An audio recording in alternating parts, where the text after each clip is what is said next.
It's November 2025 and the ceasefire between Israel and Hezbollah is unraveling.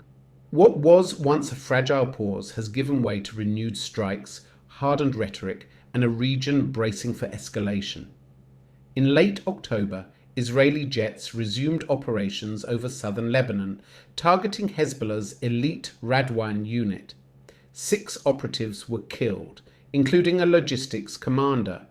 These strikes reflect a shift in Israeli strategy since the October 7th, 2023 Hamas attacks. Preemption has replaced containment. The north is now a priority. Hezbollah, though weakened, is rebuilding. Its infrastructure south of the Litani River is being restored, and its leadership remains defiant. A public letter accused Israel of violating the ceasefire and vowed never to disarm or negotiate under fire. Evacuation orders were issued for towns like Tyre Deba and Aita al-Jabal. Residents fled as explosions lit up the night sky. Drones hovered over Beirut, signaling that no part of Lebanon is beyond reach. Lebanon's President Joseph Aoun condemned the strikes, calling them a full-fledged crime, but his government remains powerless to rein in Hezbollah or shield civilians. Syria plays a critical role in this conflict, not just as a neighbor, but as a conduit. Iran continues to move weapons through Syrian territory. This is why Trump is meeting with Syrian leadership this week. America seeks to create an airbase there. Israel now treats the Syria-Lebanon axis as a single operational theater. Strikes in Syria target Iranian Quds, force operatives, and weapons depots. De-confliction protocols exist, but tensions are rising, especially as Russia grows more confrontational globally. Iran remains the backbone of Hezbollah. Despite economic strain, Tehran continues to rearm its proxy. Southern Lebanon is being restocked with drones and precision-guided munitions. Syria remains the primary corridor, and Iranian advisors are active across the region. Tehran sees Hezbollah as a deterrent and a symbol of resistance, but is cautious, avoiding direct escalation.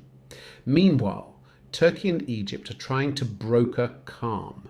Ankara hosted a summit calling for a UN-backed force in Gaza and urging Israel to halt northern operations. Egypt, facing domestic pressure, condemned Israeli actions but remains engaged in quiet diplomacy. Both countries are exploring a pragmatic partnership, aiming to stabilize the region without endorsing either side. And in Washington, President Donald Trump's foreign policy has returned to familiar ground: transactional diplomacy and pressure campaigns. His administration reaffirmed support for Israel's right to self-defense while urging restraint to avoid a broader war.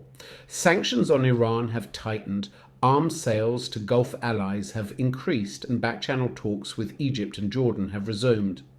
But critics argue that Trump's disengagement from multilateral diplomacy has left a vacuum that regional powers are now scrambling to fill.